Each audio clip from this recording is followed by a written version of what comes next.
বিসমিল্লাহির রহমানির রহিম। সুপ্রিয় দর্শক শ্রোতা, আসসালামু আলাইকুম। ঐতিহ্যবাহী কুমিল্লা জেলার লাঙ্গলকোট থানার খোসারপাড়ায় ইসলামী সমাজ কল্যাণ পরিষদ কর্তৃক আয়োজিত 2011 সালে 3 দিনব্যাপী এক বিশাল তাফসীরুল কুরআন মাহফিল অনুষ্ঠিত হয়। উক্ত মাহফিলের সমাপনী দিবসে প্রধান মেহমান হিসেবে গুরুত্বপূর্ণ তাফসীর পেশ করেন বিশিষ্ট ইসলামী চিন্তাবিদ ও প্রখ্যাত মুফাসসিরে কোরআন অন্ধ হাফেজ মাওলানা আলতাফ হোসাইন। বিশেষ মেহমান হিসেবে গুরুত্বপূর্ণ বক্তব্য পেশ করেন বিশিষ্ট ইসলামী চিন্তাবিদ ও তরুণ বক্তা হযরত মাওলানা লোকমান হোসেন। সুপ্রিয় দর্শক শ্রোতা, এবারে আমরা অন্ধ হাফেজ মাওলানা আলতাফ হোসাইন সাহেবের গুরুত্বপূর্ণ আলোচনা আপনাদের সামনে পেশ করছি। ভিডিও পরিচালনা, এডিটিং ও প্রযোজনা আলী আহমদ আকন্দ। ধারা বর্ণনায় আজহারুল ইসলাম রনি। পরিবেশনায় তাহজিব সেন্টার, রাজশাহী।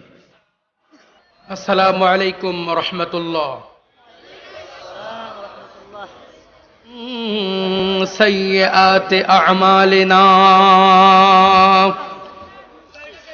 من يهده الله فلا مضل له ومن يضلله فلا هادي له ونشهد أن لا إله إلا الله وحده لا شريك له ونشهد أن محمدا عبده ورسوله أما بعد فقد قال الله تعالى في كلامه المجيد وفرقانه الحميد أرسله بالحق بشيرا ونذيرا وداعيا إلى الله بإذنه وسراجا منيرا إن الله وملائكته يصلون على النبي يا أيها الذين آمنوا صلوا عليه وسلموا تسليما اللهم صل على سيدنا مولانا محمد وعلى آل سيدنا اللهم صل على سيدنا مولانا محمد وعلى آل سيدنا আরবের পরে মক্কা নগরে মা আমিনার জিথায় ঘর খোদার করুণায় কৌসার হয়ে ঝরছে বারংবার আল্লাহুম্মা সাইয়্যিদিনা মাওলানা মুহাম্মদ। লাগবে না, কিচ্ছু লাগবে না, সব নিয়ে যান। বালাগাল উলা বিকামালিহি কাশাফাদ দুজা বিজামালিহি হাসনাত জামিউ খিসালিহি সাল্লু আলাইহি ওয়া আলিহি মশরিকে হুব্বে মুহাম্মদ মতলঈ দীওয়ানে মা مشرق حب محمد मतलई दीवान माँ मतलई खुर्शीद इश्क़श सीनाए सो जान माँ बलगल उला बिकमालिही कशफद्दुजा बिजमालिही हसनत जमीउ खिसालिही सल्लु अलैहि व आलिही सूरत यूसुफ दारी हिकमत लुक़मान माँ सूरत यूसुफ दारी हिकमत लुक़मान माँ क़ारिए कुरान बारी ऐ दिले शाद मान माँ बलगल उला बिकमालिही कशफद्दुजा बिजमालिही हसनत जमीउ खिसालिही सल्लु अलैहि व आलिही अल्लाहुम्मा आमीन रब्बना ज़लमना अनफुसना व इल्लम तगफिर लना व तरहमना लनकूनन्ना मिनल खासिरीन আল্লাহ তাআলা কুমিল্লা ডিস্ট্রিক্টের নাঙ্গলকোট উপজেলাধীন খোসারপাড়া ইসলামী সমাজ কল্যাণ পরিষদ কর্তৃক আয়োজিত 3 দিন ব্যাপী তাফসীরুল কোরআন মাহফিল আজকের সমাপনী দিনে তোমার দরবারে ভিক্ষুকের মতো দুইখানা হাত তুলে ধরেছি, কয়েকবার নবী পাকের উপরে দরুদ ও সালাম পড়েছি। দয়া করে মেহেরবানি করে দরুদ ও সালাম খানি সোনার মদিনায় নবী পাকের রওজা মুবারকে পৌঁছিয়ে দাও। तमाम পৃথিবীর মাটির নিচে যত মুমিন আর মুমিনাত ঈমান নিয়ে কবরস্থ হয়েছে আজকের দিনের তোহফা तमाम আরোয়ার পরে পৌঁছিয়ে দাও। আমাদের ভিতর থেকে জনম দুঃখিনী মা জনম দুঃখী আব্বা যাদের ইন্তেকাল করেছে দয়া করে মেহেরবানি করে তাদের আরোয়ার পরে সওয়াব পৌঁছিয়ে দাও। আল্লাহ তাআলা এই মুহূর্তে মনে পড়ে গেল জনম দুঃখিনী মা জনম দুঃখী আব্বার কথা। আয় আল্লাহ তাআলা আমাদের ভিতর থেকে মা বাপ যাদের কবরে আছে দয়া করে মেহেরবানি করে মা বাবার কবরকে জান্নাতের টুকরা বানিয়ে দাও। এই মাহফিলের আয়োজন যারা করেছে এবং শোনার জন্য যারা এসেছে কিয়ামতের দিন মুসিবতের সময় এই মাহফিল আমাদের সকলের জন্য নাজাতের ওসিলা বানিয়ে দাও। আল্লাহ তাআলা আমি গুনাহগার কিছু দিনের কথা বলবো ইচ্ছা করেছি, এলেম আর জ্ঞানের পরিধি স্বল্পতার জন্য সম্ভব নয়। অসংখ্য জনতার সম্মুখে আমাকে যখন হাজির করে দিয়েছ দয়া করে মেহেরবানি করে কোরআন এবং হাদিস থেকে বিশুদ্ধ কথা বলার তৌফিক আমাকে দিয়ে দাও। আল্লাহ তাআলা আজকের মাহফিলে কোন ধরনের আলোচনা রাখা প্রয়োজন আমার জানা নেই। যে কথা বললে তোমার বান্দাগুলি ফায়দাবান হতে পারে উপকৃত হতে পারে দয়া করে মেহেরবানি করে সেই জাতীয় কথা আমাকে বলার সুযোগ করে দাও। যে কথাগুলি বলবো সকলের পূর্বে আমাকে আমল করার তৌফিক দাও। বক্তা এবং শ্রোতা উভয়ের ভিতরে আমলের যোগ্যতা পয়দা করে দাও। সুবহানাকা লা ইলমা লানা ইল্লা মা আল্লামতানা ইন্নাকা আনতাল আলিমুল হাকীম। রব্বি জিদনি ইলমা রব্বি জিদনি ইলমা রব্বি জিদনি ইলমা রব্বি শরহ লি সাদরি ওয়া ইয়াসসির লি আমরি ওয়াহলুল উকদাতাম মিন লিসানি ইয়াফকাহু কওলি। সুবহান রাব্বিকা রব্বিল ইজ্জাতি আম্মা ইয়াসিফুন ওয়া সালামুন আলাল মুরসালিন আলহামদুলিল্লাহি রাব্বিল আলামিন। ওয়াজআল আখিরা কালিমাতিনা ইনদাল মাউত লা ইলাহা ইল্লাল্লাহু মুহাম্মাদুর রাসূলুল্লাহ। সকলেই বলুন সাল্লাল্লাহু আলাইহি ওয়াসাল্লাম।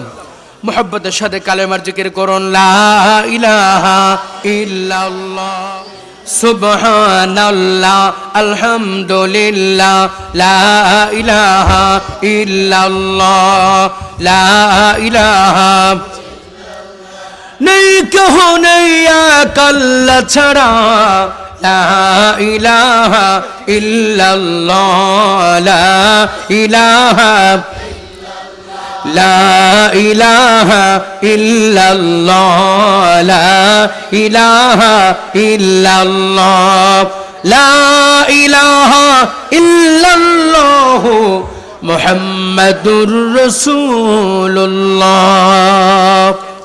সকলে বলুন সাল্লাল্লাহু আলাইহি ওয়াসাল্লাম।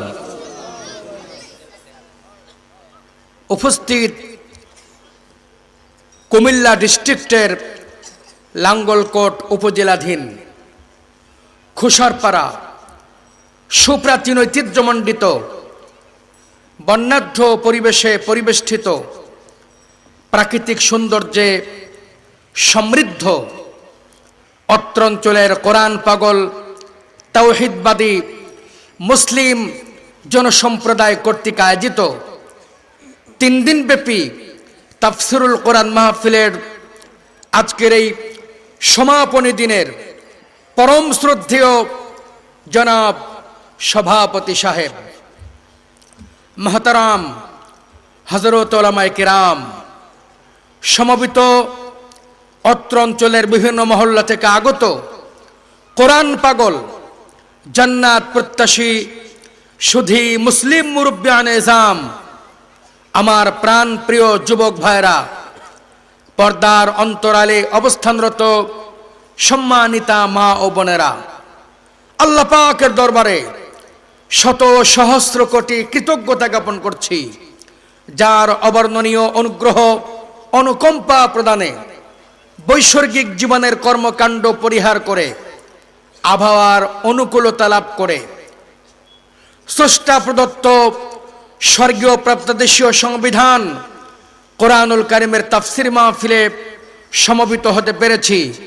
সে আল্লাহ পাকের দরবারে বিনয় অবনত চিত্তে শ্রদ্ধা জড়িত কণ্ঠে কলিজার সবটুকু আবেগ উচ্ছ্বাস উজাড় করে আমরা সকলেই পড়ছি আলহামদুলিল্লাহ।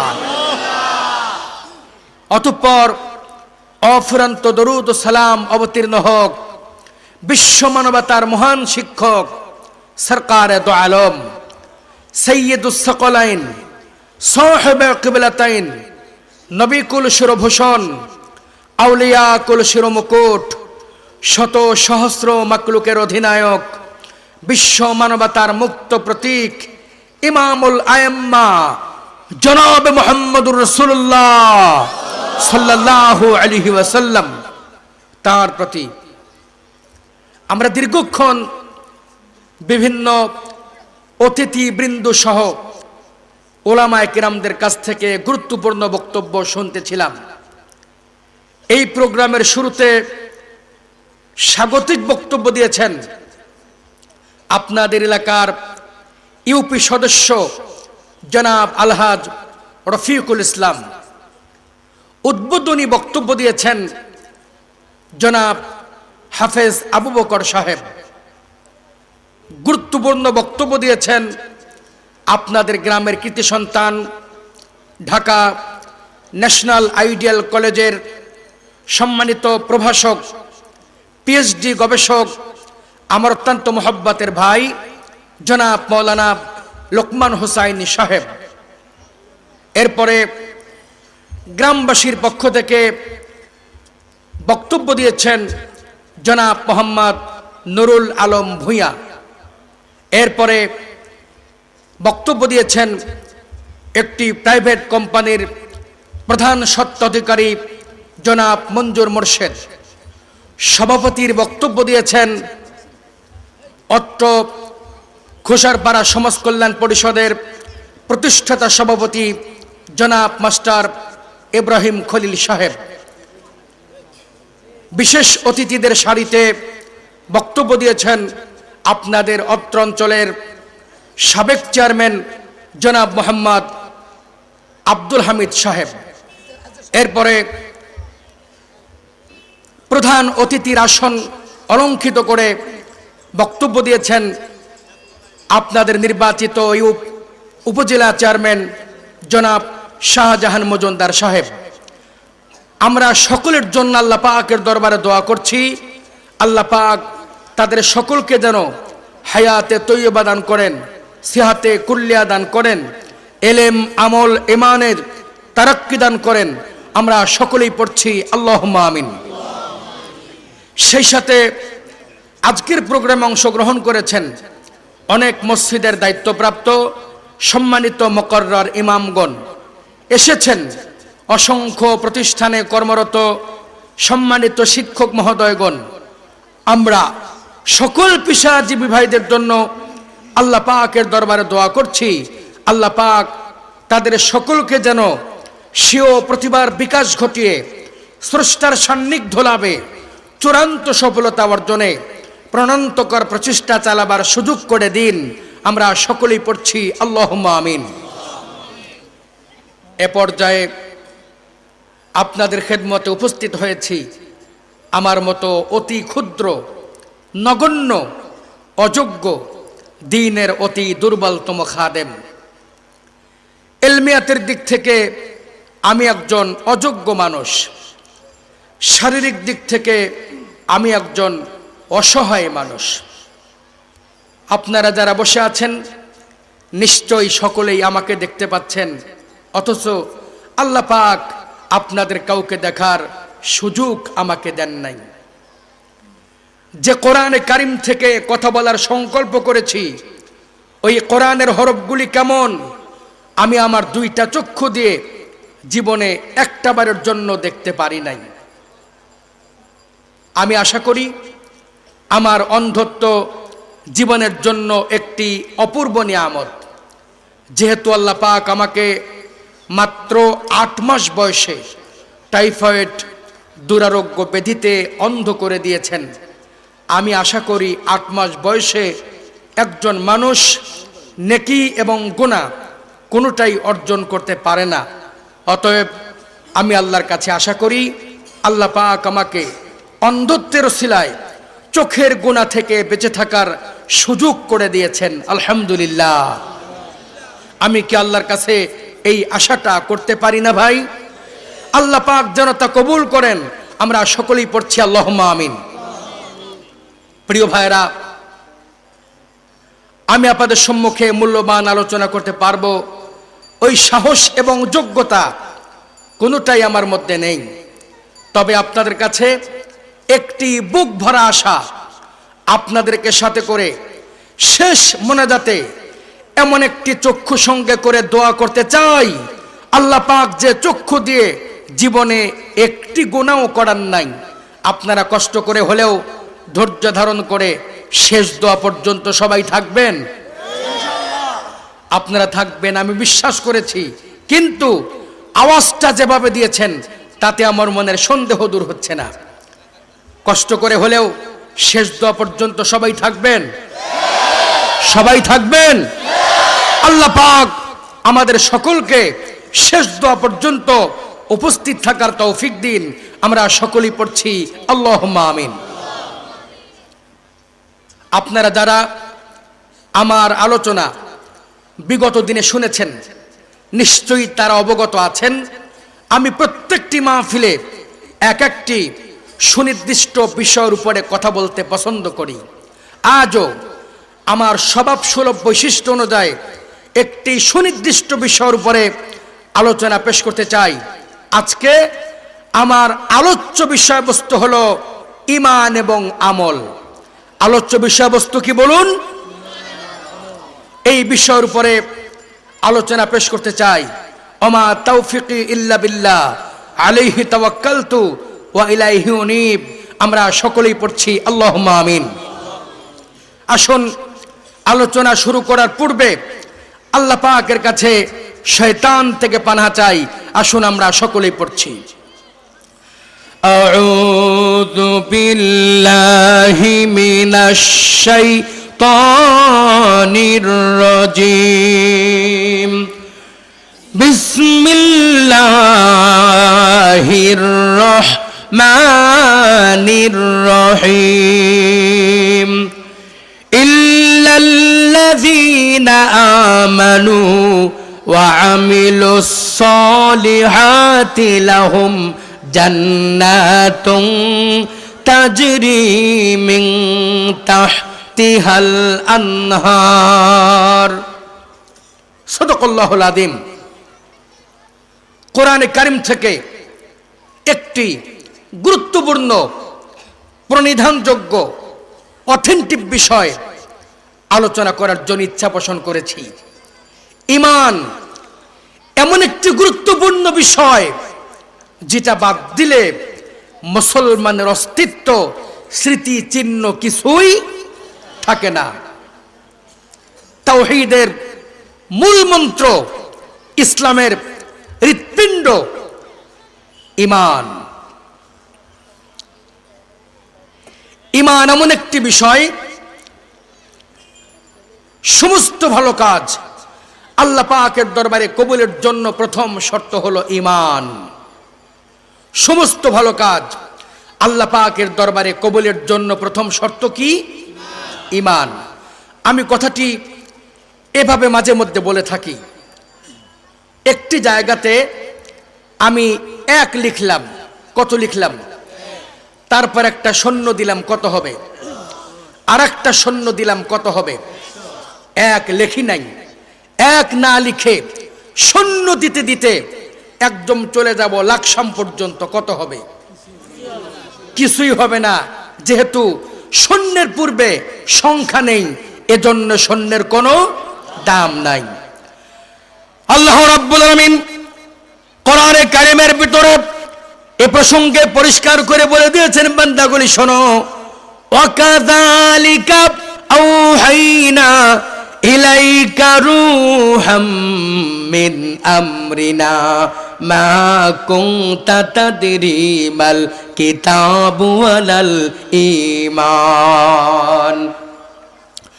আল্লাহ রাব্বুল আলামিন কোরআনে কারিমের ভিতরে এ প্রসঙ্গে যে কথা উল্লেখ করেছেন, আমি সেই কথাটি অত্যন্ত সংক্ষিপ্ত পরিসরে দৃষ্টান্তের মাধ্যমে বলছি। কোন ব্যক্তি যখন আল্লাহর কালেমা অন্তরে বিশ্বাস করে আর সেই সাথে জবানে উচ্চারণ করে লা ইলাহা ইল্লাল্লাহু মুহাম্মাদুর রাসূলুল্লাহ, সকলেই বলুন সাল্লাল্লাহু আলাইহি ওয়াসাল্লাম। এই কালেমা অন্তরে বিশ্বাস করে মুখে বলার সঙ্গে সঙ্গে ওই ব্যক্তির অন্তরে ঈমানের বীজ অঙ্কুরিত হয়ে গেল। এক লেখার পরে শূন্য দিলে ওই শূন্যের মাধ্যমে যেমন একের দাম বাড়ে, অনুরূপভাবে কোনো ব্যক্তি আল্লাহর কালেমা অন্তরে বিশ্বাস করে মুখে বলার পরে ওই লোকটি যত ভালো কাজ করে আল্লাহ পাক ওই ভালো কাজের ওসিলায় ঈমানের মর্যাদা বাড়িয়ে দেয়। এক না দিয়ে শূন্য দিয়েছেন, ওই শূন্যের যেমন কোনো মূল্য নেই, ওই শূন্যের যেমন কোনো অর্থ নেই, ওই শূন্যের যেমন কোনো ভিত্তি নেই। অনুরূপভাবে যেই ব্যক্তি আল্লাহর কালেমা অন্তরে বিশ্বাস করে না এবং জবানে বলে না, ওই লোকটি যত ভালো কাজ করুক না কেন, ওই ভালো কাজ আল্লাহ পাকের দরবারে একটিও কবুল হবে না। এক না দিয়ে শূন্য দিলে ওই শূন্যের যেমন মূল্য নাই, ওই শূন্যের যেমন অর্থ নাই, ওই শূন্যের যেমন ভিত্তি নাই, অনুরূপভাবে যার মধ্যে কালেমা নাই, ওই লোকটি যত ভালো কাজ করুক না কেন, ওই ভালো কাজ আল্লাহ পাকের দরবারে আধা পয়সাও মূল্য নাই। তাহলে সমস্ত ভালো কাজ আল্লাহ পাকের দরবারে কবুলের জন্য প্রথম শর্ত কি? ঈমান। এখন ঈমানটি কি আমাদেরকে বিষয়টি ভালো করে বুঝতে হবে। প্রত্যেকটি জিনিস প্রতিষ্ঠিত হওয়ার পিছনে কিছু মৌলিক উপাদান দরকার আছে। যেমন আপনি যদি এক কাপ চা তৈরি করতে চান, এ চা তৈরি করতে মৌলিক উপাদান লাগবে পানি, পাতি, চিনি, আগুন। কয়েকটা জিনিসের সমন্বয় কি হবে?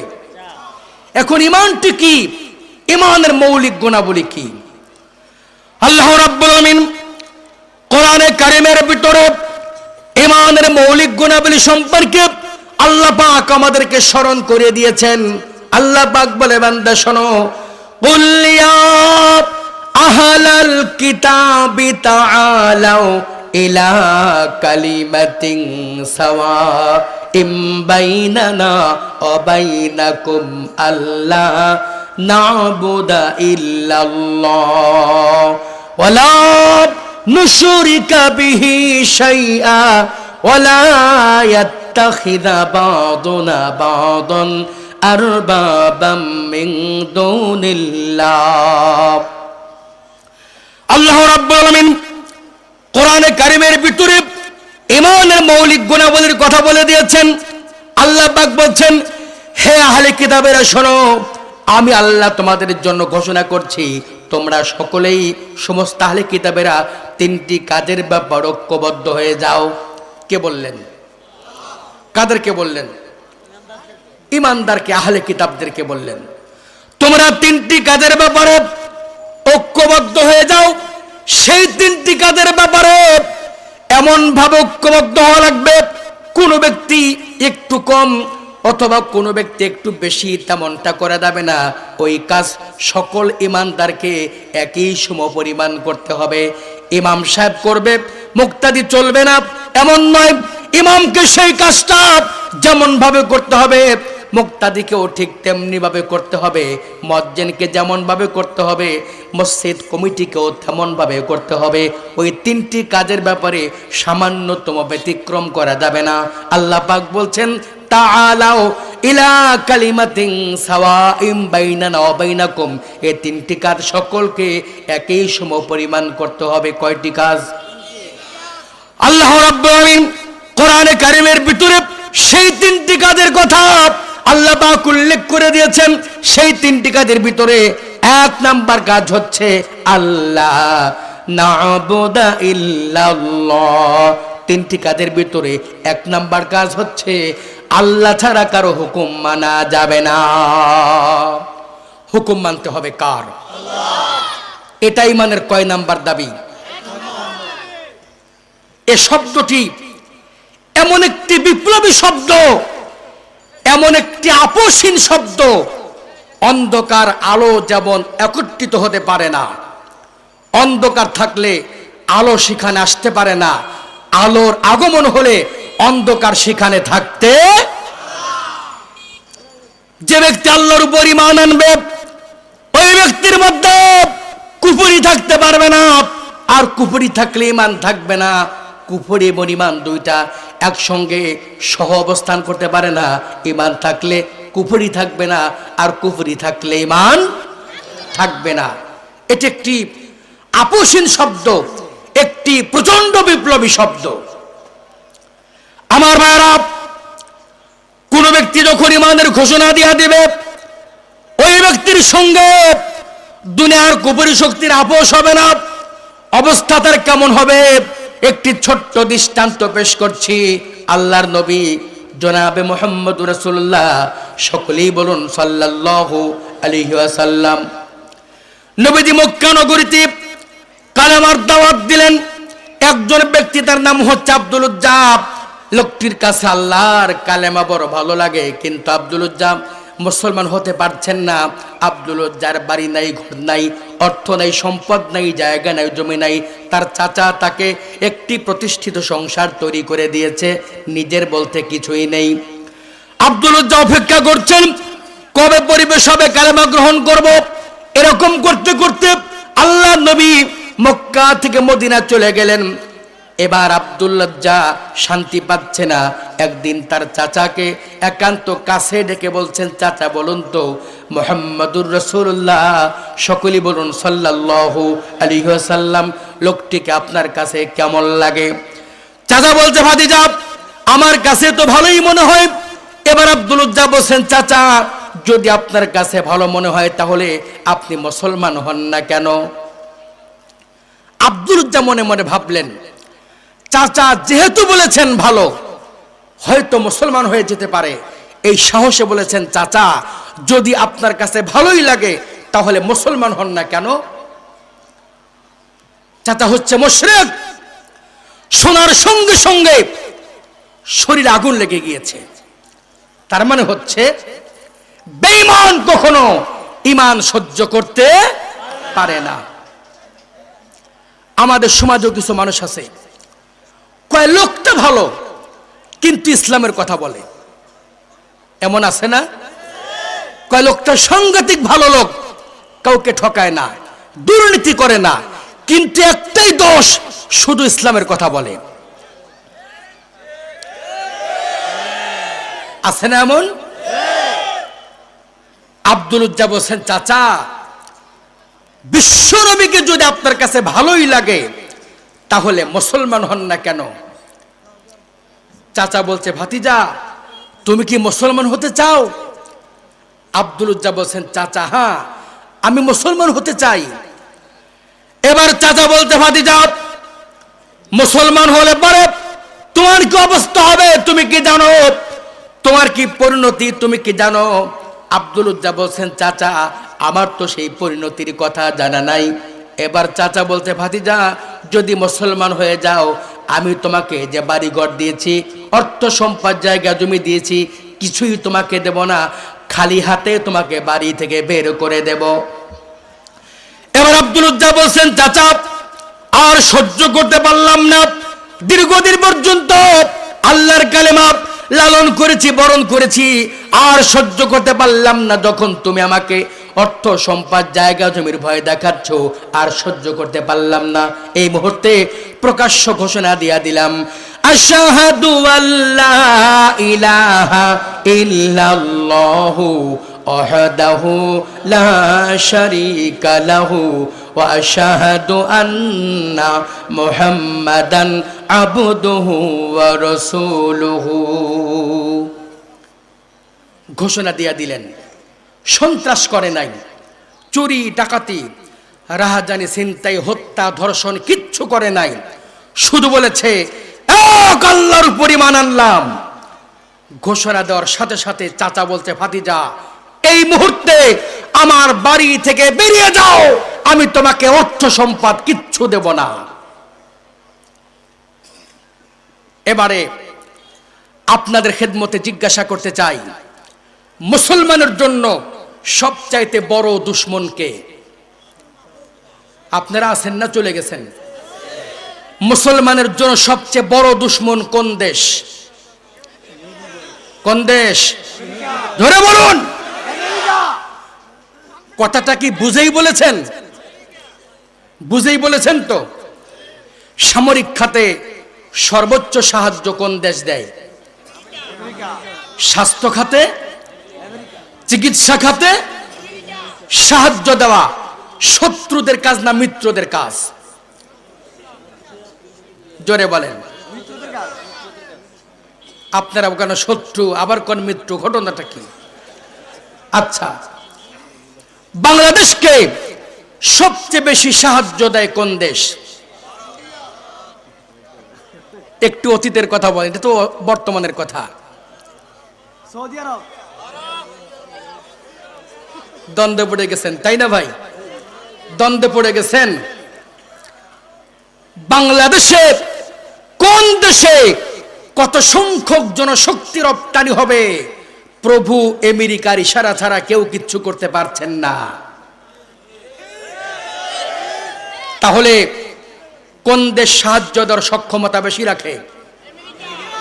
এবার বলেন, আফগানকে টুকরা টুকরা করলো কোন দেশ? ইরাকের মুসলমানকে হত্যা করলো কোন দেশ? কারণটা কি? ইরাকও মুসলমান, আমরাও মুসলমান, কিন্তু আমরা সাহায্য পাচ্ছি, ইরাক এবং আফগান মার খাচ্ছে। যে সাহায্য দিচ্ছে সেও আমেরিকা, যে মারপিট করছে সেও আমেরিকা। কারণটা কি? হিসাব কি মিলেছে? আল্লাহ রাব্বুল আলামিন কোরআন কারীমের ভিতরে এই কথার জবাব দিচ্ছেন। আল্লাহ পাক বলে, বান্দা শোনো, ওয়ালান তারদা আনকাল ইয়াহুদু ওয়ালান নাসারা হাত্তা তাত্তাবিআ মিল্লাতাহুম কুল ইন্না হুদাল্লাহি হুয়াল হুদা। আল্লাহ রাব্বুল আলামিন কোরআন কারীমের ভিতরে সুন্দর করে বলে দিয়েছেন, লান তারদা, কখনো না, কোরআনের দুশমন কখনো মুসলমানদের বন্ধু হতে পারে না। হাত্তা তাত্তাবিআ মিল্লাতাহুম কুল ইন্না হুদাল্লাহি হুয়াল হুদা।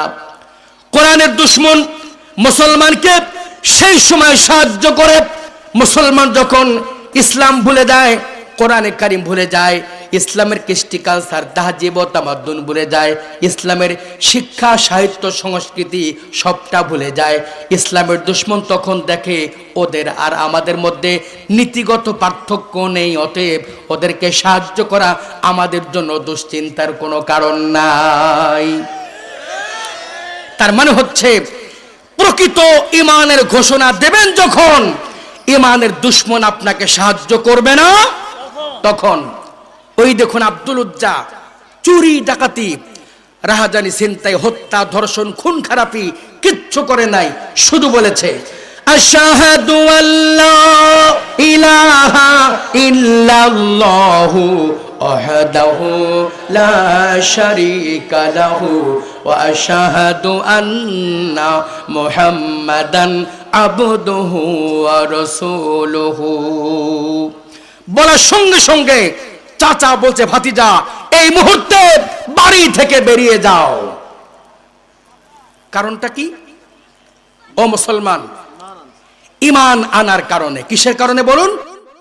আজও আমাদের প্রিয় মাতৃভূমি বাংলাদেশে কোরআনের কথা বলার পরে একদল মানুষের জন্য ট্রেন বাস ফ্রি হয়, সরকারি সকল সহযোগিতা হয়, আর একদল মানুষ কোরআনের কথা বলার জন্য তার বিরুদ্ধে জেল জরিমানা হুমকি ধুমকি হয় একমাত্র ঈমানের কারণে। বলুন ঠিক কিনা?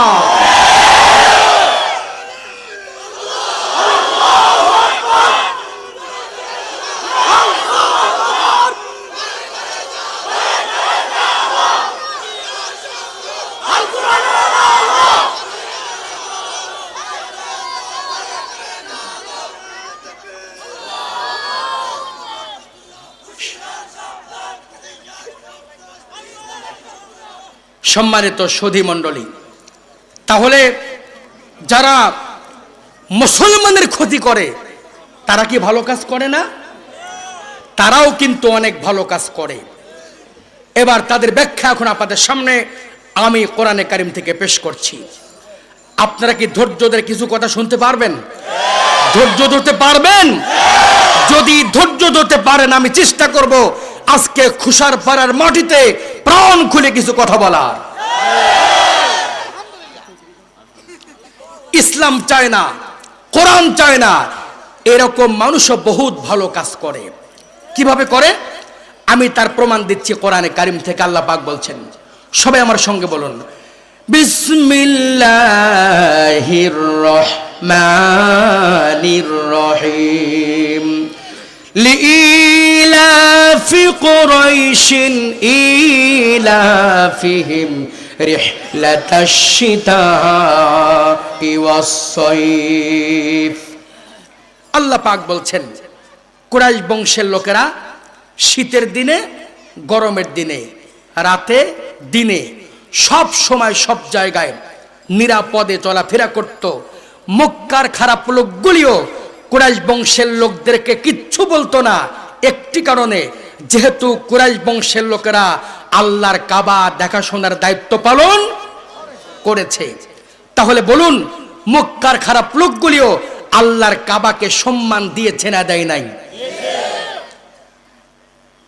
এরপরে আল্লাহর নবী জনাবে মুহাম্মদুর রাসূলুল্লাহ, সকলে বলুন সাল্লাল্লাহু আলাইহি ওয়াসাল্লাম, নবীজি যখন কোরআনে কারিম তেলাওয়াত করতে শুরু করতেন, নবীজির কণ্ঠে কোরআনে কারিম শোনার জন্য আবু জেহেল আবু লাহাবেরা নবীজির ঘরের চতুর্দিকে অতন্ত্র প্রহরীর মতো দাঁড়িয়ে থাকতো। নবীজি যখন কোরআনে কারিম তেলাওয়াত করতে শুরু করলেন, বসার জায়গা নাই, আলোর ব্যবস্থা নাই, মাথার উপরে সামিয়ানা নাই, খোলা আকাশের নিচে দাঁড়ানো অবস্থায় অন্ধকারে নবীজির কণ্ঠে কোরআনে কারিম শুনতে শুরু করেছে। যখন তারা কোরআনে কারিম শুনতে শুরু করলো, তখন তারা মনে করলো একটু শোনা হলে চলে যাব, আর একটু শুনে চলে যাব। এরকম করে তারা কোরআনে কারিম শুনতে শুনতে, বাড়ি যাওয়া তো দূরের কথা, কোরআনে কারিম শুনতে শুনতে কখন যে সকাল হয়ে গিয়েছে ওরা সকালটাও পর্যন্ত টের পায় নাই। এই কাজগুলি ভালো না খারাপ? কাজগুলি কারা করলো? লোকগুলি কি ভালো? লোকগুলি খারাপ, কিন্তু কাজটা ভালো। ইতিহাস মুখস্থ আছে আপনাদের, আমি সংক্ষিপ্ত পরিসরে মোরাল কথাটুকু বলবো। আবু জেহেল প্রথম রাত্রিতে কোরআনে কারিম শোনার পরে মনে মনে ভাবলো, এভাবে যদি আমরা কোরআনে কারিম শুনতে থাকি আগামীতে সব লোকেরা মুসলমান হয়ে যাবে। আবু জেহেল মনে মনে ভাবলো, নিজে তওবা করব, সমস্ত নেতাগুলিকে তওবা করাবো, আগামীতে নবীজির কণ্ঠে আর কাউকে কোরআনে কারিম শুনতে আসতে দেব না। আবু জেহেল নিজে তওবা করলো, সমস্ত নেতাগুলিকে তওবা করালো। যখন তারা তওবা করে বাড়ি গেল, তওবা করে বাড়ি যাওয়ার পরে নবীজির কণ্ঠে আল্লাহ পাকের কোরআনে কারিম শোনার জন্য একটা নেতার চোখেও ঘুম নেই, বলুন সুবহানাল্লাহ। আবু জেহেল মনে মনে ভাবলো, আমি তো নিজে নিষেধ করেছি, আমার ভয়ে কেউ সাহস পাবে না কোরআনে কারিম শুনতে আসতে, আমি একা গিয়ে মজা করে কোরআনে কারিম শুনবো। আবু লাহাব মনে করলো, আবু জেহেল তো নিজেই নিষেধ করেছে, সে তো আসতে পারবে না, একা গিয়ে তৃপ্তি সহকারে কোরআনে কারিম শুনবো। এরকম করতে করতে অবস্থাটা কেমন হয়ে গেল। মনে করেন আব্বা রাগ করে গেছেন শ্বশুর বাড়ি, আর মা বিচারি মনের দুঃখে চলে গেছে বাপের বাড়ি, আর ছেলে মেয়েগুলি বাড়িতে কাউকে না পেয়ে চলে গেছে নানার বাড়ি। অবশ্য কারোর সঙ্গে কারো দেখা নাই নাকি? সব কয় বাড়িতে? এখন আবু জেহেল কার বাড়িতে? আবু লাহাব, উতবা, সায়বা নবীজির বাড়িতে দাঁড়িয়ে কোরআনে কারিম শুনেছে। একটা দুইটা ঘন্টা নয়, সারা রাত কোরআনে কারিম শুনেছে। যখন সকাল হয়েছে, নেতাগুলি মনে করেছে জনগণ দেখলে ইজ্জত সম্মান চলে যাবে, এখন পালাইতে হবে। এবার নেতাগুলি সকাল বেলায় প্রচন্ড দৌড়ানো শুরু করে দিয়েছে, কেউ তো কারো খবর জানে না। দৌড়াইতে দৌড়াইতে নেতায় নেতায় ধাক্কা লেগে গেছে, জোরে বলুন সুবহানাল্লাহ। প্রচন্ড ধাক্কা খায়া আবু জেহেল ধমক দিয়েছে, কে তুমি? তাকিয়ে দেখে আবু সুফিয়ান। আবু সুফিয়ান তাকিয়ে দেখে আবু জেহেল। লজ্জায় কেউ কাউকে কিচ্ছু বলতে পারে না, চোখে চোখ পড়ে গেছে, যেহেতু উভয় একই কেসের, চুপ করে আছে, আর কিচ্ছু বলতে পারে না। এবার আবু সুফিয়ান বলছে, আবু জেহেল শোনো, আমি আমার সব দেব দেবীর কসম করে বলছি, লাত, মানত, উজ্জা, হবলের কসম করে বলছি, সারা রাত দাঁড়িয়ে দাঁড়িয়ে মুহাম্মদুর রাসূলুল্লাহ, সকলেই বলুন সাল্লাল্লাহু আলাইহি ওয়াসাল্লাম, নবীজির কণ্ঠে যে কোরআনে কারিম তেলাওয়াত করা শুনলাম, আল্লাহর নামে কসম করে বলছি, এই কোরআনে কারিম অবশ্যই মানুষের বানানো কিতাব নয়। যেটা মানুষের বানানো নয়, তাহলে কার বানানো? আল্লাহর। কোরআন যে আল্লাহর কিতাব স্বীকার করলো কারা? শুধু স্বীকারটাই করে নাই, আল্লাহ রাব্বুল আমিন কোরআনে কারিমের ভিতরে ওদের কর্মবৃত্তান্তের কথা বলে দিয়েছেন। আল্লাহ পাক বলেন, আজাআলতুম সিকায়াতাল হাজ্জি ওয়া ইমারাতাল মাসজিদিল হারাম। আল্লাহ রাব্বুল আমিন কোরআনে কারিমের ভিতরে সুন্দর করে বলে দিয়েছেন, ওই সমস্ত কাফের মুশরিকেরা আল্লাহর খানায় কাবাকে পানি দিয়ে ধুয়ে মুছে পরিষ্কার করে দিয়েছে, এবং যেই সমস্ত হাজিরা হজ করতে যেত, ওই হাজিদেরকে তারা পানিও পান করাতো। খানায় কাবা পরিষ্কার করা, হাজিদের পানি পান করানো, কাজটা ভালো না খারাপ? এভাবে বললে বহু বলা যাবে, আলোচনা সংক্ষেপ করতে চাই। এতগুলি ভালো কাজ করার পরে আমি যদি বলি আবু জেহেল মুসলমান, আপনারা কি আমাকে সুস্থ অবস্থায় পাবনায় যাইতে দেবেন? আবু জেহেল ভুলটা করলো কি? এবার কোরআন শুনুন। আবু জেহেল সারা রাত কোরআনে কারিম শুনেছে, আপত্তি ছিল না। কোরআনে কারিম আল্লাহর কিতাব, এটাও স্বীকার করতে আপত্তি ছিল না। আল্লাহর কোরআনে কারিমকে মহব্বত করে বুকে লাগা চুমা খাওয়া, এ ব্যাপারে আপত্তি ছিল না। কিন্তু আবু জেহেল আপত্তি করেছে মাত্র একটি জায়গায়। নবীজি যখন কোরআনে কারিম মানতে বলেছেন, তখন আবু জেহেল ঘোষণা দিয়ে দিল, অকালাল্লাযীনা কাফারু লা তাসমাউ লিহাদাল কুরআনি ওয়ালগাউ ফীহি লাআল্লাকুম তাগলিবুন। আবু জেহেল তখন বলে দিল, ও যুবকরা, তোমরা নবীজির বাড়িতে যাও, নবীজি যেই জায়গায় কোরআনে কারিম তেলাওয়াত করে সেইখানে তোমরা ডিস্টার্ব করো, তালি বাজাও, যাতে করে কোরআনে কারিমের আওয়াজ মানুষেরা শুনতে না পায়। তাহলে বোঝা গেল কোরআন শুনতে অতীতে আপত্তি ছিল না, আজও আল্লাহ পাকের কোরআনে কারিমকে শুনতে আপত্তি নাই। কোরআনে কারিমকে মহব্বত করে বুকে লাগিয়ে চুমা খাওয়ার মতো মানুষ এদেশে হাজার হাজার লক্ষ লক্ষ কোটি কোটি আছে, কিন্তু প্রচন্ড আপত্তি উঠে তখন আল্লাহ পাকের কোরআনে কারিমকে মানতে বলা হয় যখন। বলুন ঠিক কিনা?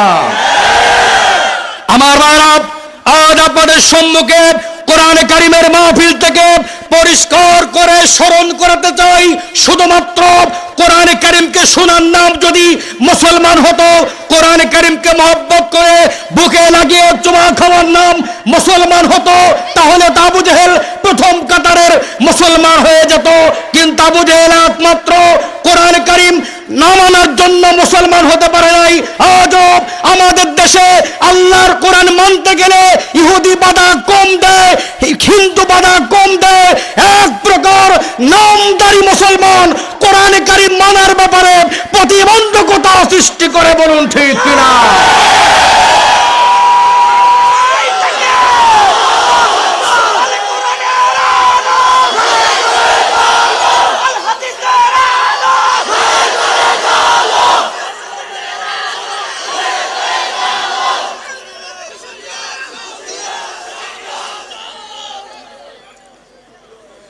ইমানের এক নাম্বার দাবি, হুকুম মানতে হবে কার?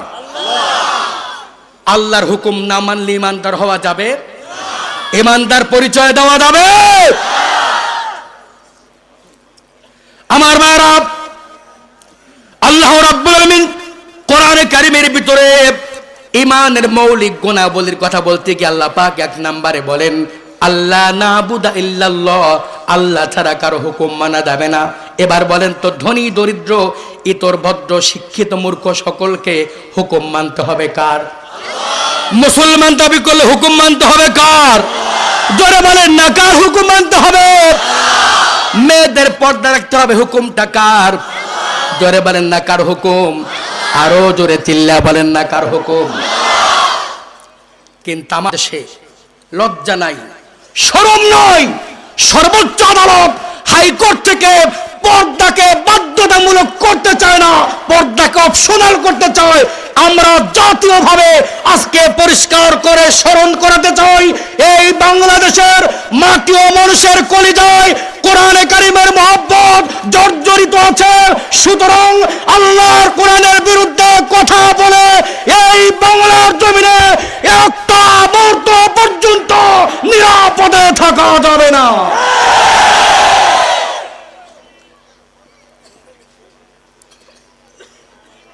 বিরক্ত হন নাই তো? আমি ভূমিকাটা শেষ করে নেই, আলোচনা একটু পরে শুরু করব।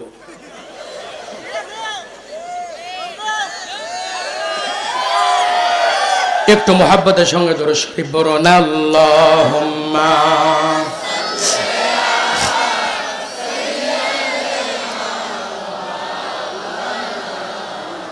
ওয়া আলা আলি সাইয়্যিদিনা।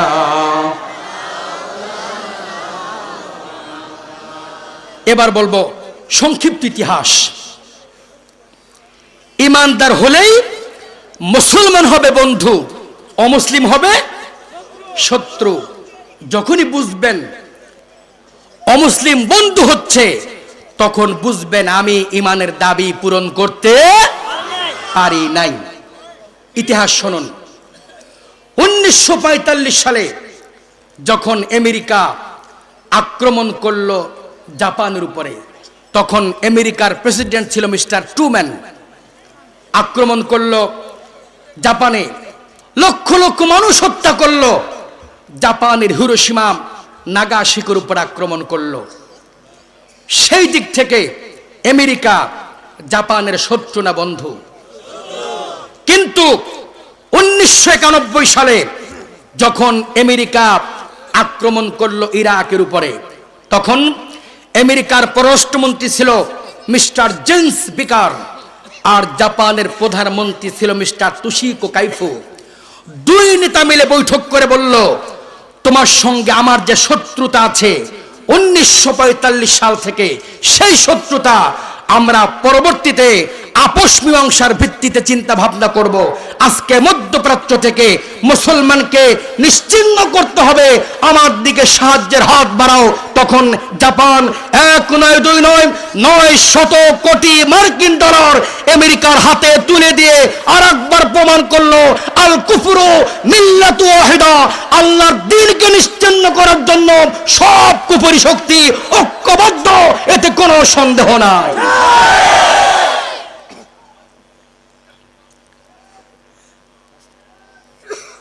আমি কি বিষয়টি বুঝাতে পারছি? তাহলে ঈমানের 1 নাম্বার দাবি, হুকুম মানতে হবে কার? হুকুম আপনি মানতে পারছেন, এইটা বোঝা যাবে যখন কুফরি শক্তির সাথে আপনার দ্বন্দ্ব হবে, দ্বিমত হবে, তখনই বুঝতে হবে ঈমানের দাবি পূরণ করতে পারছি। আর যদি মনে হয় ওরাদের সাথে চলাফেরা, উঠা বসা, খাওয়া পড়া, শিক্ষা চিকিৎসা, দ্বন্দ্ব নাই, সম্প্রীতি আছে, মহব্বত আছে, ভালোবাসা আছে, তখন আপনার মধ্যে অনেক কিছু থাকতে পারে, কিন্তু ঈমানের দাবিতে আপনি পূর্ণতা অর্জন করতে পারেন নাই। আমার ভাইরা, সেই কথাই বলতেছিলাম। আব্দুল উজ্জা ইসলাম গ্রহণ করার পরে আব্দুল উজ্জার চাচা বলতে, ভাতিজা এখন বাড়ি থেকে বেরিয়ে যাও, মনে আছে নাকি আপনাদের? আব্দুল উজ্জা বলছেন, চাচা দুঃখ নাই, কালেমা যখন পড়েছি এখন তোমার বাড়ি থেকে বেরিয়ে গেলাম। বাড়ি থেকে বেরিয়ে যাচ্ছে, পিছন থেকে চাচা বলছে, আব্দুল উজ্জা যখন বাড়ি থেকে বেরিয়ে যাচ্ছ, যেই জামাটা পরিধান করে আছো জামাটা আমার দেওয়া, আমার টাকার কিনা জামা, ইসলাম যখন কবুল করেছো আমি তোমাকে গায়ের জামাটাও দেব না। আমার মায়েরা, বোনেরা, আমার যুবক ভাইরা, আমার দিনদার ইমানদার মুসলমান ভাইরা, এবার আব্দুল উজ্জা বলছেন, চাচা কালেমা যখন পড়েছি তোমার টাকার জামা আমাকে দিবে না, আমার দুঃখ নাই, এই নাও চাচা, আমি তোমাকে আমার গায়ের জামাটাও তোমাকে খুলে দিয়ে দিলাম।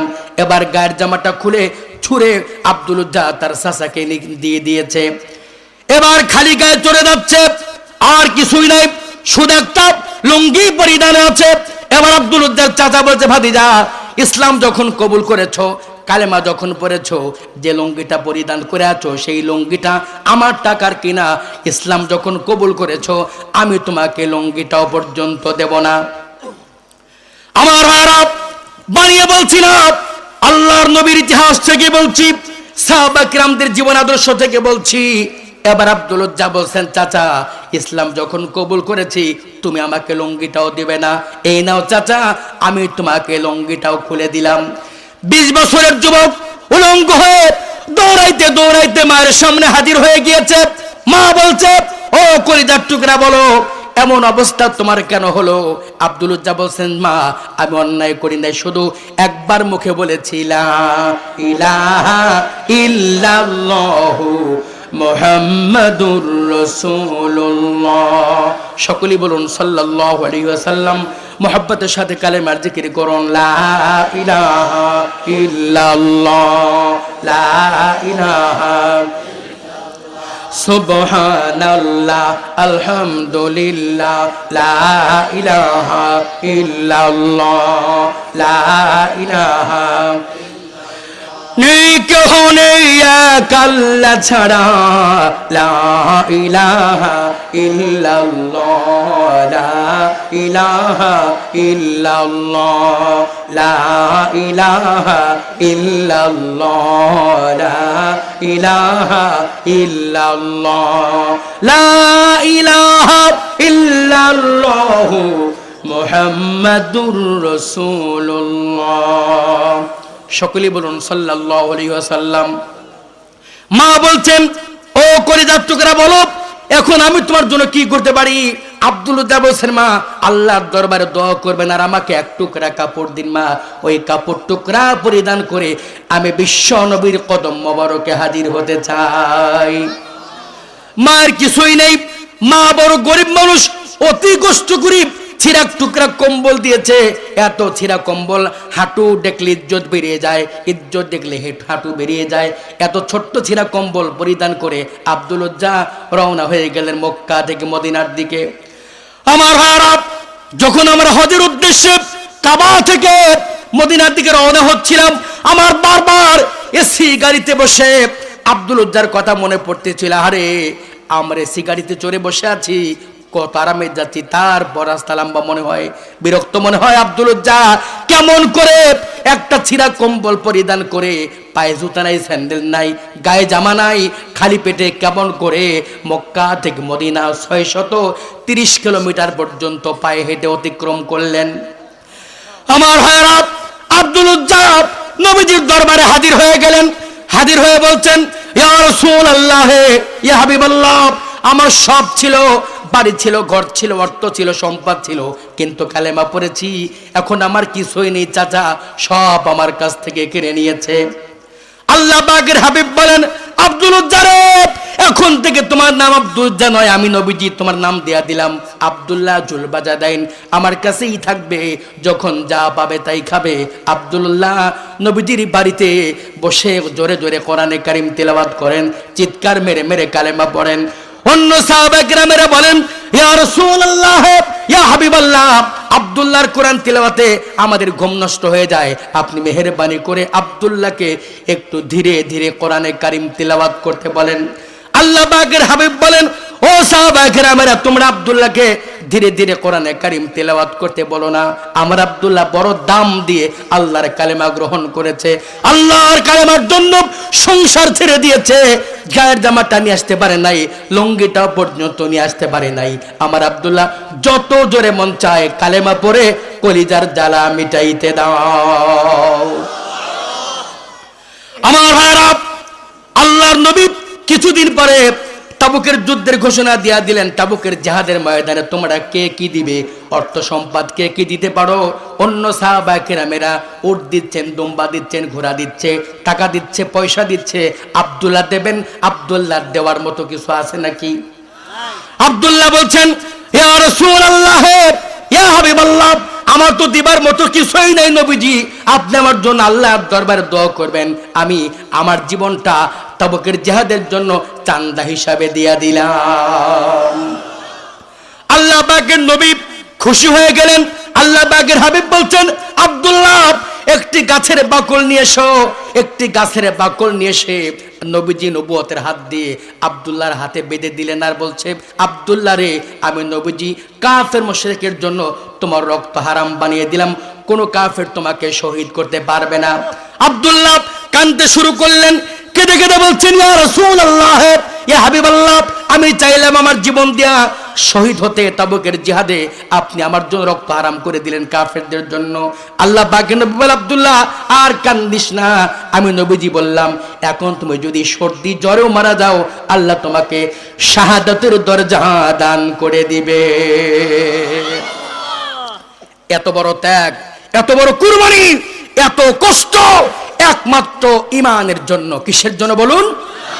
তাহলে ঈমানের ঘোষণা দেবেন যখন, আপনার উপরে বিপদ আসবে, তখন বিপদ যত ঘনীভূত বুঝবেন ঈমান তত শক্তিশালী। বিপদ নাই, শান্তিতে আছেন, নিরাপদে আছেন, তখন বুঝতে হবে টাকা পয়সা অর্থ করি সম্পদ সব থাকতে পারে, কিন্তু ঈমান নামক দৌলত নেই। আমি কি বিষয়টি বুঝাতে পারছি আপনাদের? আমার ভাইরা, সময় গোলাবে না, ব্যাখ্যা লম্বা করতে পারবো না। এবার ভালো করে শুনুন, ঈমানের 2 নাম্বার দাবি। ঈমানের 2 নাম্বার দাবি আল্লাহ কোরআনে কারিমের ভিতরে সুন্দর করে বলে দিয়েছেন। ঈমানের 2 নাম্বার দাবি, ওয়ালা নুশরিকা বিহি শাইআ। সবাই আমার সঙ্গে বলুন, ওয়ালা নুশরিকা বিহি শাইআ। আল্লাহ রাব্বুল আলামিন কোরআন কারিমের ভিতরে সুন্দর করে বলে দিয়েছেন, বান্দাগুলি শোনো, ঈমানের 2 নাম্বার দাবি, আল্লাহর সাথে কাউকে অংশীদার বানানো যাবে না। আল্লাহর সাথে কাউকে শিরক করা। আমার ভাইরা, আমরা সকলেই কি আল্লাহর সঙ্গে দেখা করতে চাই নাকি? কিয়ামতে আমরা সবাইকে আল্লাহর সঙ্গে সাক্ষাৎ করতে চাই নাকি? শুনুন, কি করলে সাক্ষাৎ হবে কিয়ামতে আল্লাহর সঙ্গে? আল্লাহ পাক বলেন ফামান কানা ইয়ারজু লিকা রাব্বিহি ফালইআমাল আমালান সালিহা فليعمل عملا صالحا ولا يشرك بعبادة ربه أحدا আল্লাহ রাব্বুল আলামিন কোরআন কারীমের ভিতরে সুন্দর করে বলে দিয়েছেন, বান্দাগুলি শোনো, যদি কিয়ামতের ময়দানে আমার সঙ্গে দেখা করতে চাও তাহলে একমাত্র আমার সঙ্গে আর কাউকে শিরক করো না, আমার ইবাদত করো, তাহলে কিয়ামতের ময়দানে আমি আল্লাহর সঙ্গে তোমাদের দিদার হয়ে যাবে। আমার ভাইরা, ব্যাখ্যা লম্বা করবো না, ব্যাখ্যা লম্বা করতে গেলে মূল কথা বলতে পারবো না। ইমানের 2 নাম্বার দাবি, আল্লাহর সাথে কাউকে শিরক করা যাবে না। এরপর ইমানের 3 নাম্বার দাবি, ওয়ালা ইয়াত্তাখিদা বা'দুনা বা'দান আরবাবাম মিন দুনিল্লাহ। ইমানের 3 নাম্বার দাবি, আল্লাহর চাইতে কাউকে বড় মনে করা। সবচেয়ে বড় কে? করে বলেন, আরো জোরে বলুন। নামাজে দাঁড়িয়ে আমরা প্রমাণ করি আল্লাহু আকবার, সবচেয়ে বড় কে? জোরে বলেন না, সবচেয়ে বড় কে? জানাজা নামাজে বলি আল্লাহু আকবার, আল্লাহ সবচেয়ে বড়। নামাজে বলি আল্লাহু আকবার, আল্লাহ সবচেয়ে বড়। কিন্তু জমিনে এসে আল্লাহকে মানি না, আল্লাহর চাইতে নেতাদেরকে বড় মনে করি, জনগণকে বড় মনে করি। কয় জনগণ সব ক্ষমতার। আরে মুসলমান, জনগণ সব ক্ষমতার উৎস হতো, জনগণ সব ক্ষমতার উৎস হতো। 2 বছর আগে মন্ত্রী, এখন জেলখানায় আছে, কিছুই করার ক্ষমতা নাই। ঠিক কিনা কোন? বলেন ঠিক কিনা? শুনুন, সব ক্ষমতার উৎসকে আল্লাহ রাব্বুল আলামিন কোরআন কারীমের ভিতরে এ সম্পর্কে পরিষ্কার করে বলে, বান্দা শোনো, আন্নাল কুওয়াতা লিল্লাহি জামিআ। সবাই আমার সঙ্গে বলুন, আন্নাল কুওয়াতা লিল্লাহি জামিআ। আল্লাহ রাব্বুল আলামিন কোরআন কারীমের ভিতরে সুন্দর করে বলে দিয়েছেন, বান্দাগুলি হলো সকল ক্ষমতার উৎস আমি আল্লাহ। জোরে বলুন সুবহানাল্লাহ। সব ক্ষমতার উৎসকে জোরে বলেন, আরো জোরে বলেন, চিল্লা বলেন, সবচেয়ে বড় কে? সবচেয়ে বড় কে? আল্লাহ চাইতে আর কেউ বড় নাই। ইমানের 3 নাম্বার দাবি, আপনাকে বিশ্বাস করতে হবে, কার্যত প্রমাণ করতে হবে, আল্লাহর চাইতে আর বড় কেউ নাই, সবচেয়ে বড় আমার আল্লাহ। এখন আপনি যদি আল্লাহকে সবচেয়ে বড় মনে করেন, এখন আপনার করণীয় কি ভালো করে শোনেন। আদেশ আর অনুরোধ এক জিনিস না, 2 জিনিস। ডিসি যদি ইউনো সাহেবকে কোনো কাজ করতে বলে, ওটা কি হয়? আদেশ না অনুরোধ? ইউনো সাহেব একই কাজ, একই কাজের কথা ইউনো সাহেব বলছেন ডিসিকে, এখন সেটা আদেশ না অনুরোধ? তার মানে উপর থেকে যখন নিচের দিকে আসে তখন হয় আদেশ, আর নিচ থেকে যখন উপর দিকে যায় তখন হয়। সবচেয়ে উপরে কে? সবচেয়ে উপরে কে? সুতরাং আল্লাহ পাক আমাদেরকে যা করতে বলেছেন এটা আমাদের জন্য উপদেশ নয়, অনুরোধ নয়। আল্লাহ পাক যা করতে বলেছেন এটা হচ্ছে আল্লাহর পক্ষ থেকে আমাদের জন্য নির্দেশ, আদেশ। বলুন ঠিক কিনা? আল্লাহ পাক নামাজ পড়তে অনুরোধ করেছেন না হুকুম করেছেন? রোজা করতে অনুরোধ করেছেন না হুকুম করেছেন? আল্লাহ পাকের নির্দেশ মানতে হবে। যদি আমরা আল্লাহ পাকের নির্দেশ মানি তাহলে বোঝা যাবে আল্লাহকে বড় মনে করলাম। যদি আল্লাহর হুকুমটা না মানি তাহলে বোঝা যাবে আল্লাহকে বড় মনে করা হলো না। আল্লাহকে বড় মনে করা হবে তখন আল্লাহর হুকুম মানতে পারবো যখন। ও মুসলমান, ভালো করে শুনুন, ইবাদত কার নাম? আল্লাহ মানুষ এবং জিন জাতিকে ইবাদতের জন্য সৃষ্টি করেছেন। ঠিক কিনা বলেন? আল্লাহ বলেন, ওমা খালাকুতুল জিন্না ওয়াল ইনসা ইল্লা লিয়াবুদুন। আল্লাহ পাক সুন্দর করে বলে দিয়েছেন, মানুষ আর জিনকে আমি আল্লাহ সৃষ্টি করেছি একমাত্র আমার ইবাদতের জন্য। এখন ইবাদত কার নাম? আপনি যদি মনে করেন শুধু নামাজের নাম ইবাদত, তাহলে আমি সূর্য ডোবার সময় নামাজ পড়বো, সওয়াব হবে নাকি? সূর্য মাথার উপরে নামাজ পড়বো, সওয়াব হবে নাকি? কেন? নামাজই তো পড়ছি, খারাপ তো কিছু না। সূর্য মাথার উপরে নামাজ পড়বো, সওয়াব হবে নাকি? ঈদের দিন রোজা রাখবো সওয়াব হবে নাকি?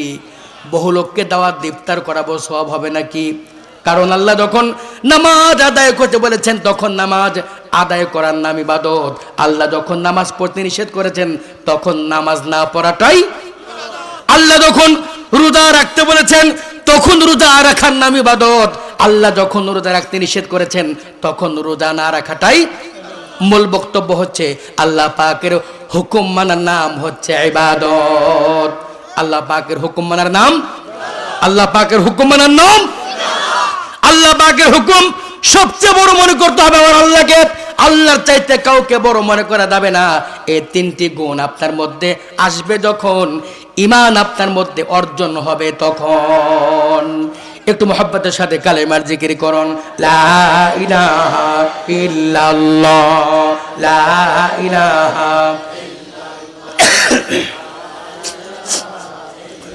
সুবহানাল্লাহ, আলহামদুলিল্লাহ, লা ইলাহা ইল্লাল্লাহ, লা ইলাহা নেই কেহ নেই এক আল্লাহ ছাড়া, লা ইলাহা ইল্লাল্লাহ, লা ইলাহা ইল্লাল্লাহ, লা ইলাহা, লা ইলাহা ইল্লাল্লাহ মুহাম্মাদুর রাসূলুল্লাহ। সকলেই বলুন সাল্লাল্লাহু আলাইহি ওয়াসাল্লাম। আমার ভাইরা, এতক্ষণ আপনাদের সম্মুখে ঈমানের গুণাবলী আলোচনা করতেছিলাম। এবার বলবো আমল কবুলের শর্ত কি। আমল কবুলের জন্য 1 নাম্বার শর্ত হলো ঈমান, আর 2 নাম্বার শর্ত হলো আমলটি হতে হবে কোরআন হাদিস অনুযায়ী। ইচ্ছে মতো যা খুশি তাই করবেন, এটা নেক আমল হবে না। বহু মুসলমান আছে পীর সাহেবের মাজারে যায়, আগরবাতি মোমবাতি গোলাপ পানি দেয়, এরকম মুসলমান আছে না নাই? ও মুসলমান, ভালো করে শুনুন, কোন পীর সাহেবের মাজারে যদি আগরবাতি মোমবাতি গোলাপ পানি দেওয়া যেত তাহলে নবীজির মাজারে সাহাবায়ে কেরামেরা কলিজা খুলে কলিজাটা নবীজির মাজারে বিছায়া দিতেন। হাজী সাহেবেরা বলেন তো, আল্লাহর নবীর মাজারে আগরবাতি মোমবাতি গোলাপ পানি কিছু আছে নাকি? তাহলে যারা পীর সাহেবের মাজারে আগরবাতি দেয় মোমবাতি দেয়, অনেকে আবার পীর সাহেবকে আব্বা বলে, পাইকির আব্বা, বাবাও কয় বাবা, ছেলেও কয় বাবা, নাতিও কয় বাবা, সব পাইকিরি বাবা। অবশ্য কুমিল্লাতে নেই, আমাদের পাবনাতে আছে। কুমিল্লাতে আছে নাকি? কুমিল্লাতে আছে নাকি? ওরা আবার মজার মজার গান গায়। ওই গানগুলো জানেন? দেখে যারে মাছ ভান্ডারি হইতাছে নূরের মেলা, খাদা বাবা বসাইছে প্রেমের মেলা, নূরের বাবা বসাইছে প্রেমের মেলা, আপন মনে যেজন করে খাজা বাবার জিয়ারত, নূরের পর্দা খুলে যাবে সেই হবে তার ইবাদত। জোরে বলেন নাউযুবিল্লাহ। আল্লাহ রাব্বুল আলামিন এ সম্পর্কে কোরআন কারীমের ভিতরে বলেন, ওমা আতাকুমুর রাসূলু ফাখুযুহু ওমা নাহাকুম আনহু ফান্তাহু ওয়াত্তাকুল্লাহা ইন্নাল্লাহা শাদীদুল ইকাব। আল্লাহ রাব্বুল আলামিন কোরআন কারীমের ভিতরে সুন্দর করে বলে দিয়েছেন, বান্দাগুলি শোনো, আমার নবীজি আমার পক্ষ থেকে তোমাদেরকে যেটা করতে বলে সেইটা তোমরা গ্রহণ করো, আর আমার নবীজি আমার পক্ষ থেকে যেটা নিষেধ করে সেইটা তোমরা বর্জন করো। কি কষ্ট হয় আপনাদের? বিরক্ত হন? ভালো করে শোনেন। এক লেখার পরে একের বামে একটা শূন্য দিয়েছেন, কত হবে? আসলে কিন্তু বুঝে বলেন নাই। এক লেখার পরে একের বামে শূন্য দিতে দিতে চলে গেছেন 14 গ্রাম পর্যন্ত, কত হবে? একের বামে শূন্য দিলে ওই শূন্যের যেমন দাম নাই, কোরআনে নাই, হাদিসে নাই, এরকম কাজ যদি কেউ নেক আমল মনে করে করে, এটা নেক আমল হবে না। বহু মুসলমান আল্লাহ পাক সূরা নাজিল করলেন, ইযা জাআ নাসরুল্লাহি ওয়াল ফাতহু ওয়া রাআইতান নাসা ইয়াদখুলুনা ফি দীনিল্লাহি আফওয়াজা ফাসাব্বিহ বিহামদি রাব্বিকা ওয়াস্তাগফিরহু ইন্নাহু কানা তাওয়াবা। আল্লাহ দিনে যখন বিদায় হয়ে গেল, সমাজের ভিতর থেকে চুরি বন্ধ হলো, ডাকাতি বন্ধ হলো, তখন আল্লাহ পাক নবীজিকে বলে, নবীজি এখন মানুষেরা দলে দলে ইসলামের পতাকা তারা আসবে, আপনি ক্ষমা প্রার্থনা করেন, আল্লাহকে তসবিহ পড়েন, আল্লাহর কাছে তওবা করেন, তসবিহ পড়েন। তার মানে দিন বিজয় হয়েছে, তখন তসবির গুরুত্ব আল্লাহ পাক দিয়েছেন। তখন বলেন ঠিক কিনা? আমার ভাইরা, এই 4 প্রকার আমল যখন হবে, আল্লাহ তখন ঘোষণা দিয়ে দিবেন, ইল্লাল্লাযীনা আমানু ওয়া আমিলুস সালিহাতি লাহুম জান্নাতুম তাজরি মিন তাহতিহাল আনহার। আল্লাহ রাব্বুল আলামিন কোরআনে কারীমের ভিতরে সুন্দর করে বলে দিয়েছেন, বান্দা করি শোনো, ঈমান আনার পরে নেক আমল করো, বিনিময়ে আমি তোমাদেরকে জান্নাত দান করব। ঈমান আনার পরে নেক আমল করতে হবে, আমলটা হতে হবে 4 প্রকার। একটা করেছেন আর একটা করেন নাই, 3টা করেছেন 2টা করেন নাই, তাহলে আল্লাহর দরবারে পরিপূর্ণ নেক আমল হবে না, আল্লাহর পাকের জান্নাতের সুসংবাদও আপনি পাবেন না। বলুন ঠিক কিনা? আল্লাহ পাক আমাদের সকলকে নেক আমলের ভিত্তিতে জান্নাত লাভ করার তৌফিক দিন। আমরা সকলেই পড়ছি আল্লাহুম্মা আমিন। সম্মানিত উপস্থিতি, আপনারা অনেকে বহুদূর থেকে এসেছেন, আপনাদেরকে বাড়ি যেতে হবে, দীর্ঘ পথ অতিক্রম করতে হবে। সেই বিষয়টি বিবেচনা রেখে আমি আমার আলোচনা শেষ করতে চাই। আর আলোচনা দীর্ঘায়িত করছি না, তবে সকলের কাছে আবেদন, আপনারা দোয়া না করে কোদাবেন। এক্ষুনি দোয়া হবে, আপনারা বসুন, মোনাজাত না করে কোদাবেন না। মোনাজাতের পূর্বে আপনাদের খেদমতে একটি ছোট্ট ঘোষণা। এই মঞ্চে বাংলাদেশের বহু জায়গায় বক্তব্যের সিডি আছে। আমি রাজশাহীতে আলোচনা করেছিলাম নামাজের উপরে, ব্যক্তি ও সমাজ বিকাশে নামাজ এবং মানব জীবনে কোরআনের প্রয়োজনীয়তা। এই 2টি গুরুত্বপূর্ণ সিডি, 3টা কপি, 2টা প্রোগ্রামে। এই 3টা সিডি তাহাজ্জুদ ভিডিও সেন্টারের পক্ষ থেকে, আজকে তাহাজ্জুদ ভিডিও সেন্টার আপনাদের এই প্রোগ্রাম এসেছে। আজকের প্রোগ্রাম পুরো ভিডিও হয়েছে এবং আলহামদুলিল্লাহ আপনারা নিজেরা অপসংস্কৃতির যুগে যখন ইসলামের দুশমনেরা বিভিন্নভাবে ইসলামকে ঘায়েল করার চেষ্টা করছে, সেই যুগে আমরা ইসলামী সংস্কৃতিকে লালন করে আমাদের ঘরে ঘরে কোরআনের বক্তব্য পৌঁছায় রাজি আছেন? আপনারা রাজি আছেন? তাহলে মোনাজাতের পরে যাওয়ার সময় আপনারা প্রত্যেককেই এই সিডিগুলি কিনে নিয়ে যাবেন। এ মঞ্চে বক্তব্যের সিডি আছে। আর দোয়া হবে, দোয়ার পরে আপনারা সকলে একটু আমার সাথে মুসাফা করে যাবেন। আমি তাদের জন্য আল্লাহর দরবারে প্রাণ খুলে দোয়া করব, আল্লাহ যেন কাবা জিয়ারতের তৌফিক দেন। দোয়ার পরে সিডিগুলি নিয়ে যাবেন আর মুসাফা করে যাবেন। এখন দোয়া হবে, দুরূদ শরীফ পড়ুন। আল্লাহুম্মা সাল্লি আলা মুহাম্মাদ ওয়া আলা আলি মুহাম্মাদ কামা সাল্লাইতা আলা ইব্রাহিম ওয়া আলা আলি ইব্রাহিম ইন্নাকা হামিদুম মাজিদ।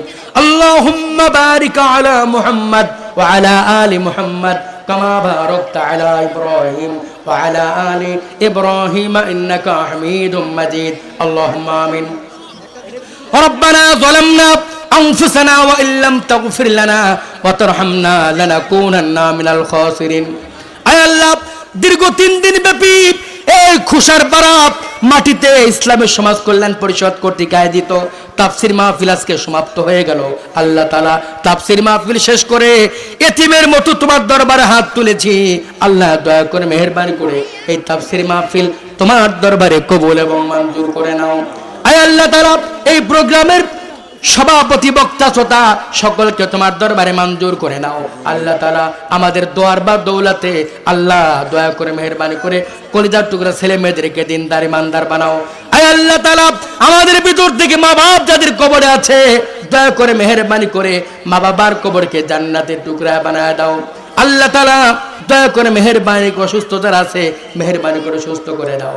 আল্লাহ তাআলা এত বড় প্রোগ্রাম বাস্তবায়নের জন্য অর্থ দিয়েছে, বুদ্ধি দিয়েছে, পরামর্শ দিয়েছে। আল্লাহ তাআলা সকলকে তোমার দরবারে মঞ্জুর করো। আয় আল্লাহ তাআলা, এই 3 দিনের মহামিলন মেলা খুশার পাড়া মাটিতে অনুষ্ঠিত হয়ে গেল। একটা বছরের জন্য খুশার পাড়ার জমিনটা এতিম হয়ে গেল। আল্লাহ, প্রতি বছরে তুমি এই মাটিতে কোরআনের তাফসীর ব্যবস্থা আল্লাহ তুমি করে দিও। আল্লাহ, এই তাফসীর মাহফিল কিয়ামত পর্যন্ত কবুল করো। সকলের অন্তরে বিশ্বাস, অন্ধ মানুষ দোয়া করলে দোয়াটা কবুল হয়ে যেতে পারে।